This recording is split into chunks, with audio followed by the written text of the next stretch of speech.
जानकीबाईच्या नावावर 4 गुंठे जागा होती, तुमच्या अधिकाऱ्यांनी ती 40 गुंठे केली। म्हणून डहाणू सारख्या ठिकाणी आज जमिनीचे भाव गगनाला भिडलेले आहेत। अशा वेळेला 4 गुंठ्याचे 40 गुंठे करायचे, दुसऱ्याची जमीन आपल्या नावावर करायची, लांबचा नातेवाईक असला। सरकारी अधिकारियों की पकड़ी गई बड़ी चोरी।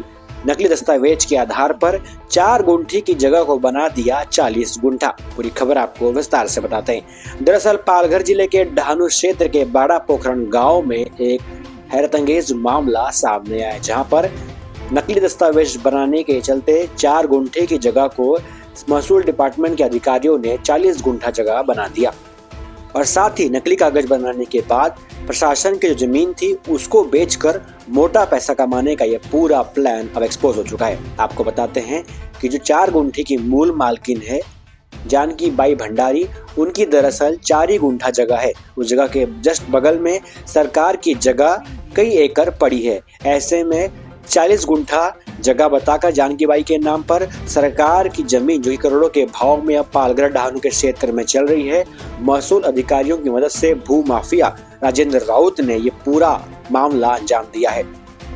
इस मामले में डहाणू के तलाठी व मंडल अधिकारियों पर भी मिली भगत होने का संदेह जताया जा रहा है। चर्चित भू माफिया राजेंद्र राउत बड़े लंबे समय से पालघर जिले के अलग अलग ऐसे जगहों पर पहले जमीन ढूंढता है और प्रशासन की मदद से उन जमीन के कागज को फेर फार करके प्रशासन की आंखों में धूल झोंक कर ऐसे नकली कागजों के दम पर करोड़ों की जमीन को लोगों को बेच देता है और इस गतिविधि को बड़े धड़ल्ले से अंजाम देता है।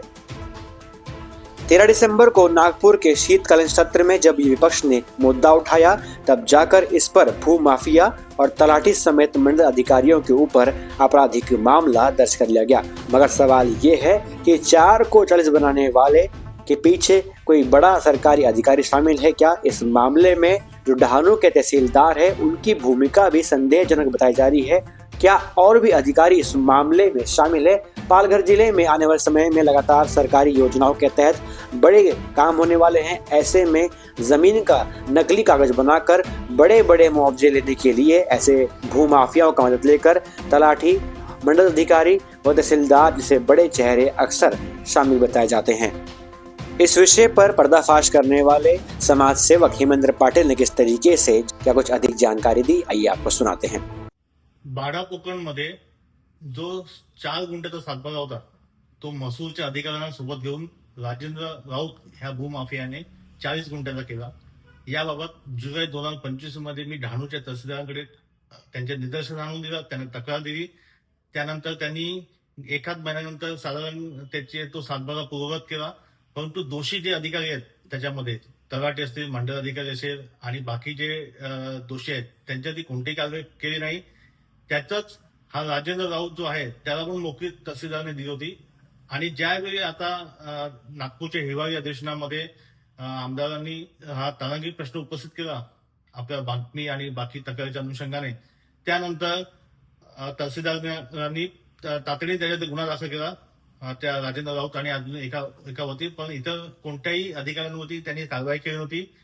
आज जो विषय पुन्हा विधानसभेमध्ये आमदार महोदयांनी जेव्हा उपस्थित केला तेव्हा महसूल मंत्र्यांनी ह्याच्यामध्ये तातडीने दखल घेऊन एक तलाठी आणि एक मंडल अधिकारी ह्याला निलंबित केलं। परंतु ह्या संपूर्ण प्रकरणामध्ये डहाणूचे जे तहसीलदार आहेत सुनील कोली हे ह्यांच्यावरती कोणती कारवाई झाली नाहीये। कारण सुनील कोली हा असा अधिकारी आहे गेल्या अनेक वर्षापासून त्यांच्या विरोधात अनेक तक्रारी झाल्या, अनेक विषय झाले, पण कोणत्याही प्रकरणामध्ये त्यांच्यावरती कलेक्टर असतील का कोणी डिपार्टमेंट कारवाई करत नाही। हे का?